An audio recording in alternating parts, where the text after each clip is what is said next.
what do I do? I'm a marine biologist and I'm a specialist taxonomist. I've worked on really large vertebrates like whales and dolphins, but also working with tiny marine creatures called moss animals.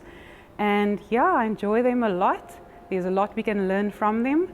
So this is part of what I do at the museum. So the study of marine biology is very important for us as a human species. The ocean basically controls our weather, our climate. It also produces food for us. Many people are dependent on the food sources that the ocean gives. And the reason why our study is important is that we can study the effects of climate change, we can study the effects that humans have, and also the changes in biodiversity over time.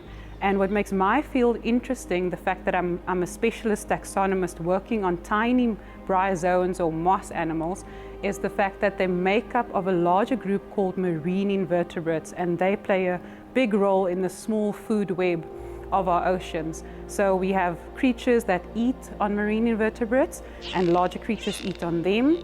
And these marine invertebrates also help with carbon sequestering, which means they take up carbon from the ocean.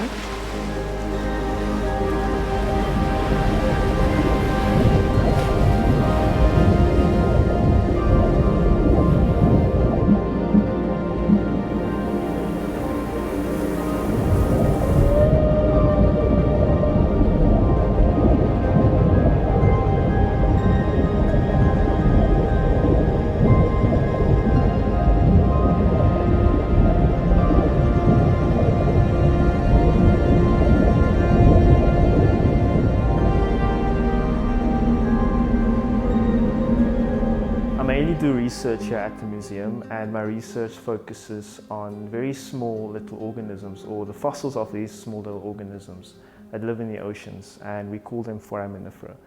These organisms are so small that you need to look under the microscope to see them. But for us to be able to identify them more clearly, we need a very high-powered microscope. And therefore, scanning electron microscopy is ideal to study these little organisms, or the fossils of these little organisms. These fossils are very important in science because they can tell us how the climates and the oceans have changed over time. So if, for instance, you have a time sequence and you study the rocks or the sediments that they get preserved in, you can actually see how they change over time. And the species can give us an indication of how the climates change or how the oceans change, because they are good environmental indicators. Certain species live at in certain oceanic conditions or under certain climatic conditions. And for us to be able to tell that, we need to identify them. And this is why SEM gives that ideal opportunity to show the features and the characteristics that the normal microscope might not be able to do. So museums, they actually hold archives of a whole lot of fossils and other specimens. And we do research in museums on these specimens for us to be able to understand how the environments change. So the archives of these specimens and the collections that we have can give us an indication of the marine conditions and environmental conditions over time. And when we know what happens in the past by studying these organisms or specimens, we can know what is happening today and what will happen in the future.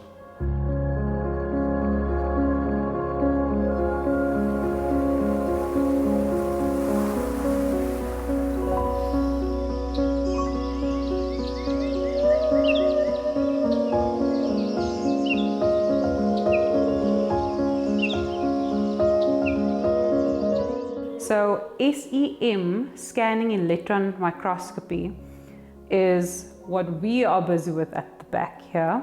And it's basically a type of electron microscope that uses a beam of electrons to focus onto a specific specimen so that we can see the surface of that particular material, whether it be a piece of rock or a piece of bone, or even a marine invertebrate like a moss animal, as you can see here in the back.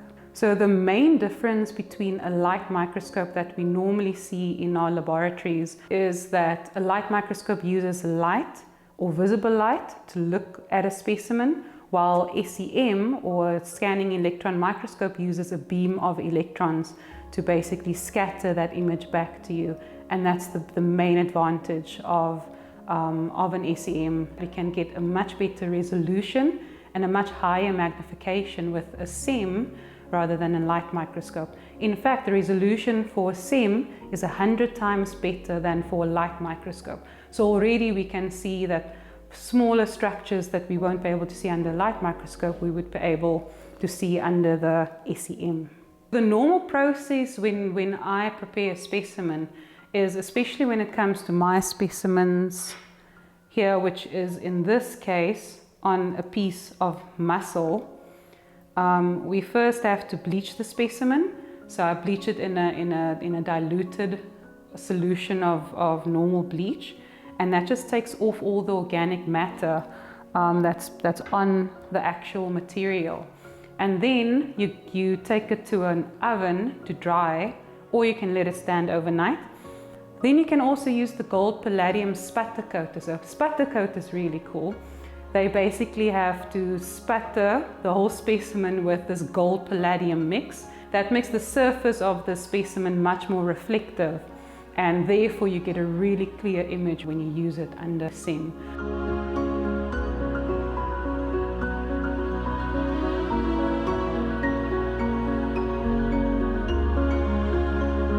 With this particular SEM, which is one of two that we know of in South Africa, you don't necessarily need to use a gold palladium mix. The cool thing about it is that you don't need to mess up your material now, because normally you'd have to dry and coat the specimen with the gold palladium mix, and then it's like that forever. You can't change it back, you can't take it off. So especially when it comes to very important specimens we have at the museum, like your type material is the material used when you describe the first species. So in my field, SEM technology is really important because we're working with really tiny marine invertebrates. It's very difficult to just use a light microscope to see specific features we are able to see that makes that characteristic diagnostic for identification. The reason we want to identify these species is so that we actually know what our species richness is and how many species we have in South Africa, and that's a big part of trying to understand how the ocean works and why certain species are in certain areas where there's low species richness versus high species richness.